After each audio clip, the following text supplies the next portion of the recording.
안녕하세요. 저는 딸기 만두 소리책 딸기입니다. 오늘 엄마가 읽어 주실 책은 봄을 찾아 떠난 남자입니다. 작가 클라라 마리아 바고스, 출판사 청미, 낭독을 허락해 주신 출판사 선생님 고맙습니다. 듣고 계신 이모, 삼촌 감사합니다. 가을이 깊어 갑니다. 모두 건강 조심하시고 행복하세요. 구독, 좋아요로 저와 엄마에게 응원해 주세요. 또 만나요.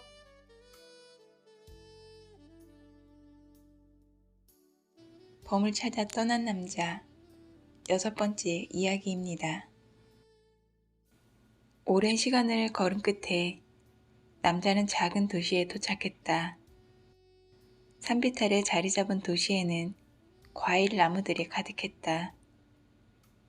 벌써 어둠이 깃들고 있었음에도 남자는 나무마다 한결같이 잘 익은 과일이 주렁주렁 달려있음을 한눈에 알아보았다.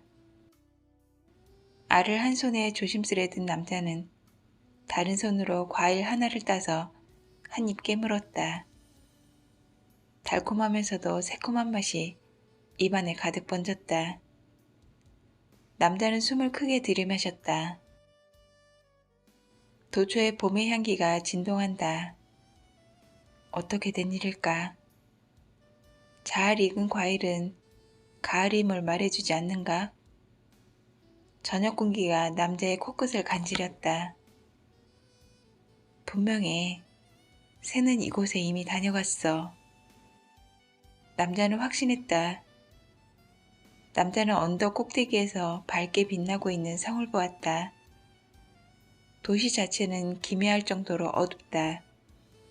남자는 거리를 돌아보았다. 도시는 주중은 듯 고요하다. 빛이라고는 보이지 않는다.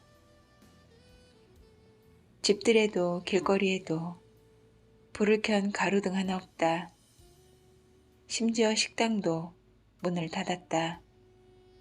여관도 어둡기만 하다.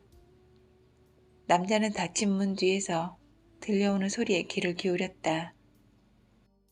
도처에서 한탄과 탄식과 불평이 수군거린다. 남자는 여관의 문을 두드려 보았으나 아무도 열어주지 않는다. 배가 고프고 피곤한 남자는 왕에게 하룻밤 재워달라고 청하기로 결심했다. 도시에서 불을 밝힌 곳은 어차피 성이 유일하니까. 철로 만든 단단한 문을 두드리자 경비원이 열어주었다. 남자는 밤이슬을 피할 마구간이라도 좋다며 혹시 빵과 물도 줄 수 있다면 진심으로 감사하겠다고 청했다. 너무 오랫동안 길을 걸어 무척 피곤한데 여관마저 문을 닫았다고 호소하기도 했다. 남자를 위아래로 훑어보던 경비원은 늙은 세퍼드처럼 으르렁거렸다. 기다리시오. 그러고는 남자의 코앞에 문을 꽝 닫았다. 잠시 뒤 문이 다시 열렸다. 그늘이 져 어두웠음에도 남자는 왕이 자기 앞에 서 있는 것을 알아보았다. 남자는 허리를 깊이 숙였다. 고개를 들라, 고개를 들어. 왕은 손을 휘휘 저었다. 왕의 이마에는 불규칙한 간격으로 골처럼 파인 주름살이 가득했다. 짙은 눈썹은 덤불처럼 무성했으며 눈빛은 영리해 보이기는 했지만 지쳐 있었다. 눈가에 생긴 다크서클이 진했다. 내 왕국의 몰락을 막아줄 좋은 비책만 알려준다면 그대는 최고의 침실과 여태껏 누려보지 못했을 진수성찬을 맛볼 것이야. 이렇게 말하는 왕의 음색에는 비통함이 묻어났다. 무슨 근심이 있으신지요, 폐하? 남자가 물었다. 왕이 이야기를 시작했다. 내 도시의 시민들이 벌써 몇 주일 일을 하지 않아. 밭도 갈지 않고 과일과 곡식도 수확하지 않으며 채소도 가꾸지 않아. 저장해둔 식량은 떨어져 가고 있어. 머지않아 기근이 닥칠 걸세. 어찌할 바를 모르겠군. 이미 신하를 보내 왜 백성들이 더는 일하려 하지 않는지, 그동안 평화로웠던 이 도시가 어째서 갑자기 이처럼 불안해졌는지 이유를 알아보았네. 돌아온 신하는 이렇게 보고하더군. 왜 일을 하지 않느냐고 물어보자 백성들은 저마다 입을 모아 이렇게 말했습니다. 다른 사람들이 나보다 훨씬 더 잘 사는 모습을 보니 지금껏 해왔던 일을 하고 싶은 마음이 싹 사라졌다고요. 왕은 깊은 한숨을 쉬었다. 왜 갑자기 이웃끼리 서로 비교하면서 자신이 다른 사람보다 형편없는 삶을 살고 있다는 결론을 내렸는지 도대체 알 길이 없군. 이 도시는 작아. 나는 시민들을 한 사람도 빼놓지 않고 잘 알아. 적어도 나는 그렇게 믿었어. 도대체 백성들이 갑자기 무엇 때문에 저러는지 알 수가 없어. 며칠째 머리가 깨질 것만 같네. 여행자여, 지금 내 얼굴을 보게나. 잠을 이루지 못하고 고민해봐도 해결책을 찾을 수가 없어. 대체 어쩌면 좋겠나. 남자는 이마를 찡그리고 콧잔등을 어루만지며 깊은 생각에 잠겼다. 한동안 그런 자세로 서 있었다. 남자는 낡은 신발의 소년과 만났던 일을 떠올려 보았다. 그때의 깨달음을 사람들에게 어떻게 하면 전해줄 수 있을까? 또 그런 깨달음이 공경에 처한 왕에게 과연 도움이 될까? 남자는 알을 조심스럽게 바닥에 내려놓고 바지 호주머니에서 금빛가루를 넣은 주머니를 꺼내 엄지와 검지로 가루를 약간 쥐고는 손가락으로 비볐다. 제게 좋은 생각이 있습니다. 마침내 남자가 왕에게 말했다. 오늘 저녁 도시에 포고령을 내려 누구든 자신의 인생을 남의 것과 바꿀 기회를 주겠다고 하시지요. 유일한 조건은 지금껏 인생을 살아오며 불만스러웠던 것, 두렵던 일, 근심, 문제, 어려움 따위를 쪽지에 적어오라고 하는 겁니다. 그 쪽지를 작은 상자에 담고 그 상자를 선물용 포장지로 정성스레 포장하라고 하십시오. 내일 아침 성문 앞에 그 상자를 가져다 놓으라고. 정확히 해가 뜨기 전까지 가져다 놓으라고 하십시오. 해가 뜨고 나면 저마다 마음에 드는 상자를 고르게 해서 원한다면 다른 사람의 인생과 맞바꿀 수 있게 해주는 겁니다. 왕은 이게 무슨 말인지 완전히 이해하지는 못했지만 새알을 품고 다니는 이 기묘한 남자의 충고를 따르기로 했다. 신하들이 서둘러 포고문을 시내 곳곳에 붙였다. 왕은 남자에게 진수성찬과 편안한 침실을 제공해 주었다. 이튿날 아침 첫 햇살이 비치자 성문 앞에는 아주 멋들어지게 포장된 상자들이 산처럼 쌓였다. 상자는 저마다 반짝이며 다른 것보다 아름다운 자태를 뽐냈다. 성문 앞에 운집한 수많은 사람들은 저마다 마음에 드는 상자를 골랐다. 이제 상자 안에서 발견하는 것이 각자의 새로운 인생이 된다. 시민들은 저마다 손에 상자를 들고 성문 앞 광장에서 기쁨에 춤을 추었다. 마침내 자신의 인생을 더 나아 보이는 것과 맞바꿀 수 있지 않은가. 사람들은 환하게 빛나는 얼굴로 집으로 돌아갔다. 그러나 해가 지기에는 아직 멀었는데 성문 앞에는 다시 상자들이 쌓였다. 대체 무슨 일이 일어난 걸까? 백성들은 저마다 자신의 일을 다시 시작했으며 그 어느 때보다 더 만족스러운 표정이었다. 농부들은 밭을 갈았다. 빵집에서는 갓 구운 빵의 신선한 냄새가 흘러나왔다. 정원사들은 공원을 돌보기에 여념이 없었다. 시장 여인들은 밝은 목소리로 손님을 부르며 과일과 야채를 팔았다. 일요일이었음에도 사람들은 저마다 바쁘게 일했다. 저마다 자신의 인생을 고마워하고 행복해했다. 왕은 뜰 듯이 기뻐하며 다시 포고령을 내려 온 백성에게 새알을 품은 남자가 새를 찾을 수 있게 도와주라고 하려했다. 대단히 너그러우신 보살핌이지만 새는 저 혼자서 찾아야만 하고 또 찾을 수 있습니다. 그리고 폐하의 백성들이 자신의 목적이 아니라 제 목적을 따르게 된다면 다시 불만에 빠질 수 있습니다. 사과나무가 이웃의 배나무에 열린 배를 있게 해줄 수는 없는 노릇이지요.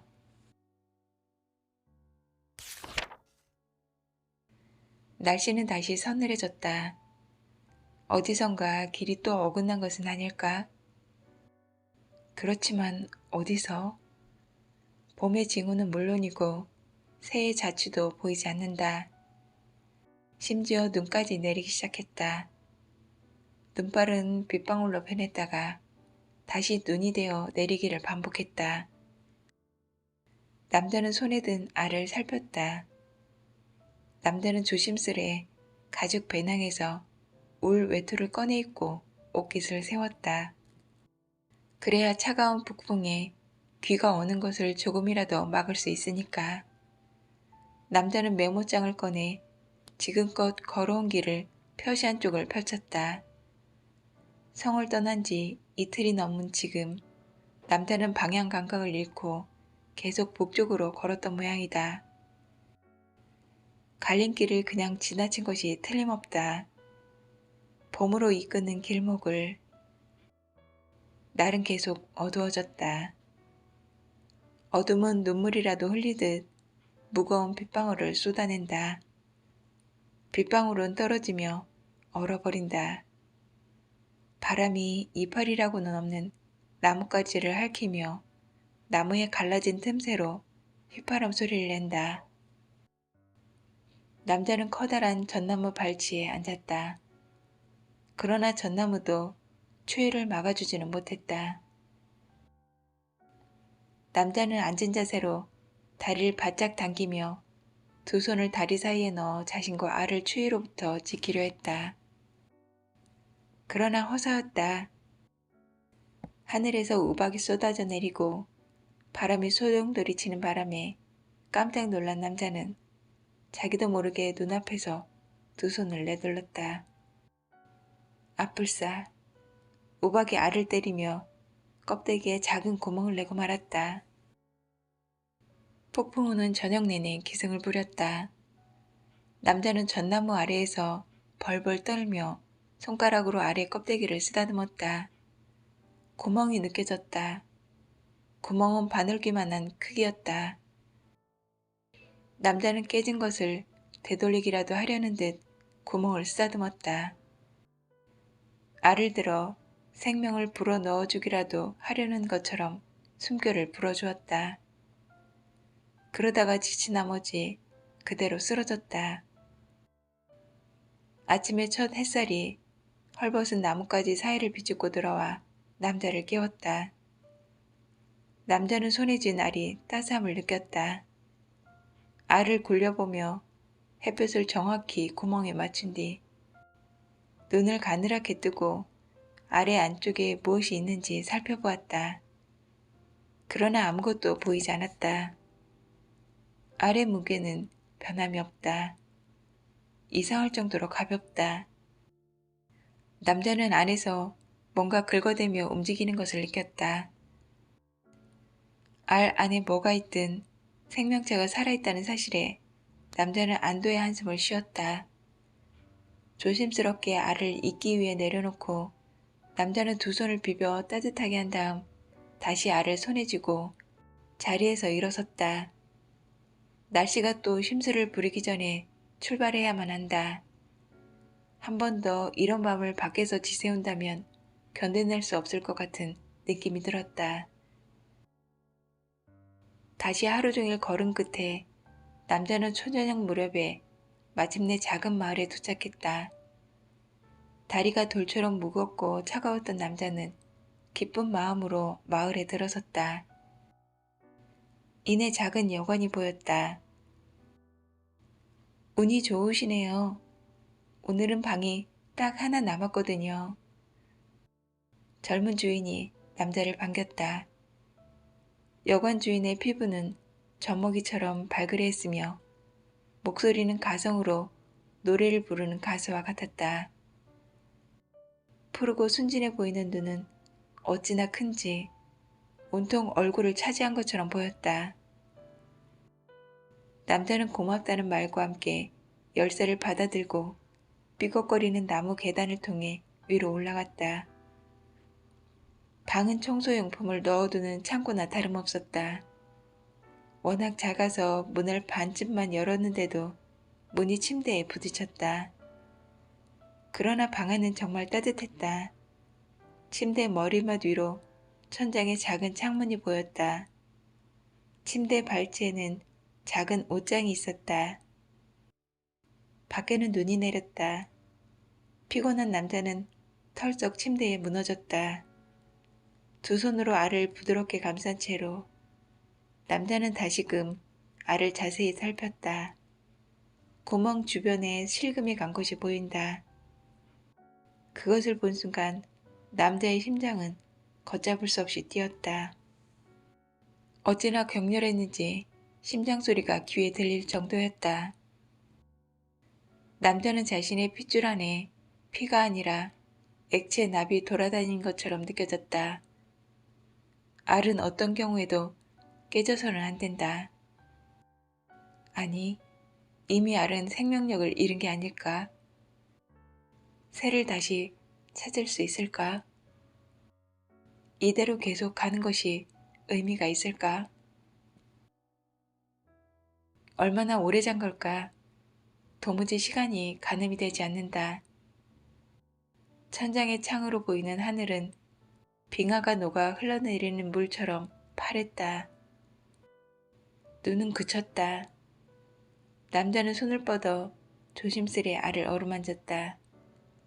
껍데기 위쪽의 3분의 1은 이내 깨질 것처럼 연약하다. 남자는 알을 더 자세히 살펴보았다. 여전히 따스하긴 했지만 생명의 징후는 보이지 않는다. 남자는 옷을 챙겨 입었다. 여관 식당에서 아침을 먹으려고 계단을 내려가는데 무릎이 떨렸다. 이제는 서두를 필요가 없다. 시간은 충분하다. 다시 시간적 여유가 생겼다. 남자는 새와 봄을 찾아 여행을 계속해야 할지 확신할 수 없었기 때문이다. 어떤 식으로든 올바른 길에서 자꾸 벗어나는데 이렇게 계속 불확실하게 걸어야 할지 남자는 마음을 정할 수 없었다. 차라리 이대로 돌아가는 것이 낫지 않을까? 예전의 삶으로. 그렇지만 돌아가는 것마저 가능해 보이진 않는다. 남자는 다른 사람이 되었다. 그리고 알은 어찌해야 좋을까? 남자는 새를 봄을 찾아야만 한다고 스스로 다짐했다. 어떤 음식을 드릴까요? 젊은 주인이 물었다. 깊은 상념에 잠겼던 남자는 그 목소리에 깨어나 고개를 들었다. 기분이 나아질 수 있는 것이라면 무엇이든. 얼굴에 미소를 머금은 젊은 주인은 나타날 때처럼 빠르고 조용히 사라졌다. 남자는 식탁 위에 올려둔 알을 물끄러미 바라보았다. 그리고 바지 호주머니에서 금빛 가루가 담긴 가죽 주머니를 꺼냈다. 끈을 풀고 엄지와 검지를 넣어 가루를 약간 쥐고서 꺼내 문지르며 그 향기를 맡았다. 남자는 방앗간 주인이 말했던 좋은 인생을 위한 5가지 아로마를, 그리고 지금껏 여행하며 배운 모든 것을 떠올렸다. 남자는 다른 사람들에게 가르침을 주기도 한 자신은 놀랍기만 했다. 미래의 배아에서 얻어낸 이 금빛 가루, 방앗간 주인이 선물한 이 가루는 새를 찾아 헤매는 남자에게 거듭 깨달음을 주면서 언제나 다시금 올바른 길로 이끌었다. 이 고운 가루 안에 어떤 마법의 힘이 담겨 있는 것이 분명하다. 그는 다시 가루를 주머니 안에 넣고 끈을 묶고는 호주머니에 넣었다. 젊은 주인이 인기척을 내려 헛기침을 했다. 그가 들고 있는 접시에는 독특한 과일로 장식된 케이크 한 조각이 놓여 있었다. 이걸 드시면 기분이 좋아지실 겁니다. 주인은 미소를 지었다. 남자는 그 예술 작품을 살펴보았다. 이 과일은 생전 처음 보는 것이다. 달콤한 향기가 진동한다. 한 입 깨물어 물자 혀에서 부드럽게 녹는다. 지금껏 전혀 알지 못했던 부드럽고 달콤하고 매끄러운 향기다. 남자는 남은 케이크를 통째로 입에 넣었다. 마법과도 같은 밝고 가벼운 기운이 안에서 솟아올라온다. 오랫동안 느껴보지 못한 상쾌함이다. 남자는 손짓으로 젊은 주인을 불렀다. 이게 무슨 열매죠? 이 계절에 이런 것이 있나요? 이 케이크도 참 독특하네요. 작은 조각을 먹었을 뿐인데 날아갈 듯 기분이 좋아지고 힘이 납니다. 그건 제빵사의 비밀이죠. 그는 이 케이크를 봄의 열매라고 부릅니다. 봄 기운이 가득한 곳들을 찾아다니며 열매를 모은다고 하더군요. 그래서 이것을 먹으면 봄의 식물처럼 겨울잠에서 깨어나 왕성한 힘을 자랑하게 된대요. 그 제빵사 말고는 아무도 이 열매를 찾지 못했습니다. 그럼 그 제빵사는 봄이 어디 있는지 안다는 말인가요? 그런 것 같아요. 예. 어디 가면 제빵사를 만날 수 있죠? 그가 어디 사는지는 몰라요. 저는 이 케이크를 상인에게서 삽니다. 제빵사 이야기는 신비로운 전설이죠. 이 전설을 처음 들어보세요? 저는 제과업은 전혀 몰라요. 그렇다면 인생을 살면서 좋은 것을 놓치셨네요. 젊은 주인은 싱긋 웃었다. 제가 인생을 살며 놓친 것은 아주 많죠. 왜 그런 말씀을... 젊은 시절 꿈꾸고 계획했던 것과는 전혀 다른 인생을 살고 있으니까요. 지금이 제 꿈의 끝이 아닐까 두렵습니다.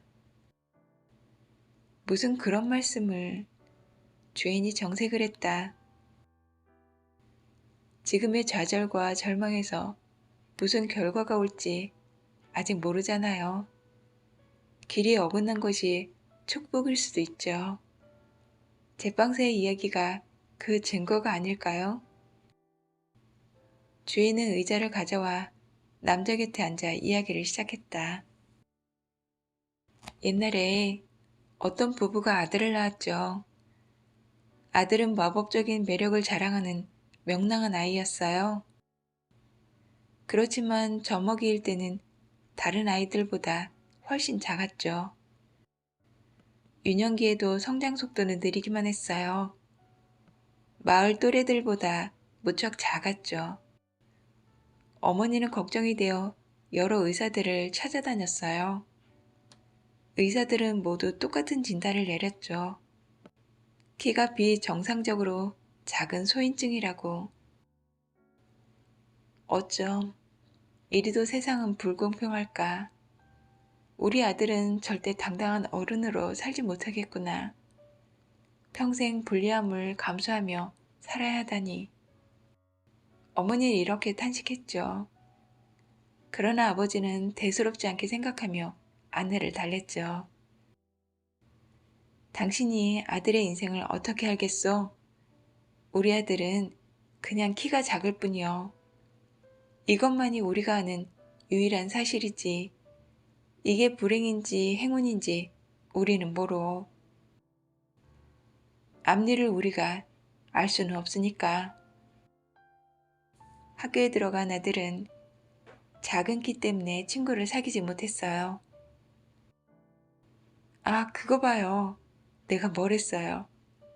우리 아들은 친구조차 사귀지 못하잖아요. 작은 키로 항상 외톨이로 지낼 테니 불쌍해서 어떡해? 어머니는 눈물을 지었죠. 아버지는 다시 아내를 달랬어요. 왜 나쁘게만 받아들여요? 그냥 아무런 평가를 하지 말고 있는 그대로 받아들여요. 우리 아들은 키가 작아서 친구 사귀는데 어려움을 겪을 뿐이라오. 학교가 끝나면 소녀는 매일 홀로 숲속을 떠돌아다니다가 집으로 돌아오는 길에 마을 제과점에 들렀죠. 아이는 케이크를 무척 좋아했어요. 제과점 제빵사는 명랑한 꼬마 친구가 찾아와 주는 것을 아주 즐거워했죠. 어머니의 걱정은 더욱 커졌어요. 우리 아들은 할 일 없이 숲속이나 헤매는구나. 다른 아이들이 함께 놀 때 우리 아들은 정처 없이 숲속을 떠돌아다니다가 제과점에서 시간을 허비하네. 어째서 우리가 이런 불행을 당해야만 하지? 남편은 아내의 불평에 끄떡도 하지 않았죠. 여보, 부탁인데 제발 평가하지 말아요. 아들이 또래들과 노는 대신 숲을 헤매고 다니고 제빵사와 친하게 지내는 것이 불행인지 행운인지 우리는 전혀 알 수 없어요. 그냥 사실을 있는 그대로 받아들여요.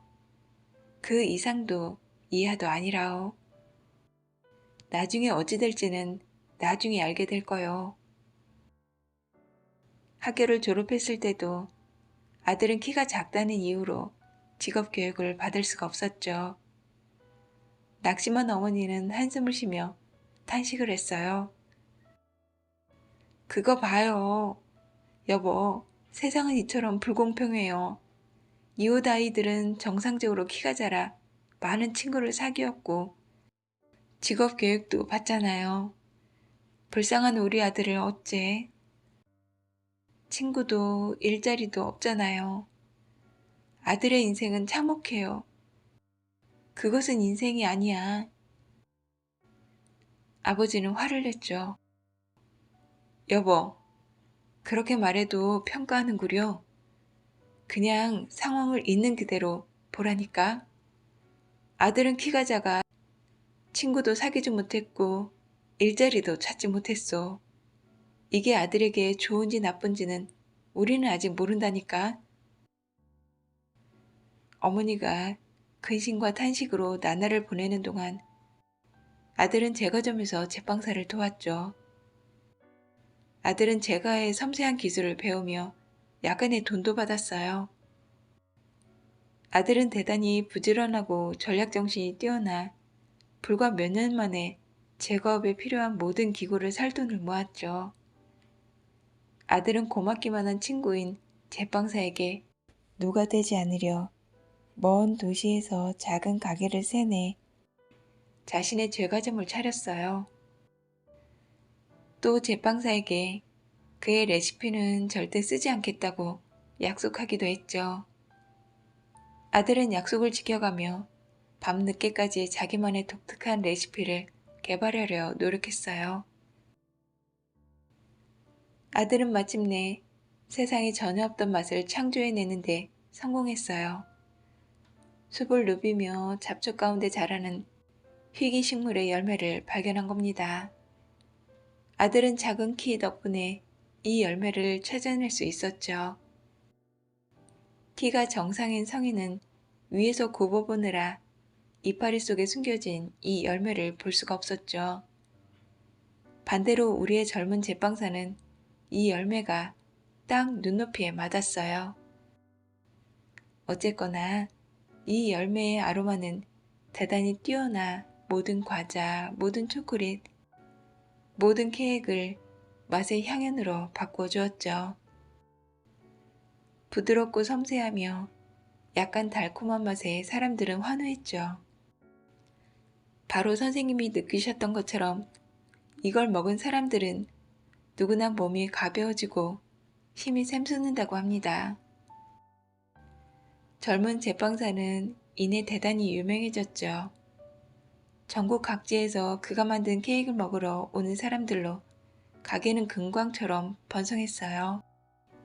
아주 작은 것이 대단히 위대한 결실을 낳은 거죠. 전설에 따르면 아버지는 어느 날 자랑스럽게 아내에게 이렇게 말했다고 합니다. 그거 봐요, 여보. 성급한 판단은 금물이요. 그냥 사실에만 충실해요.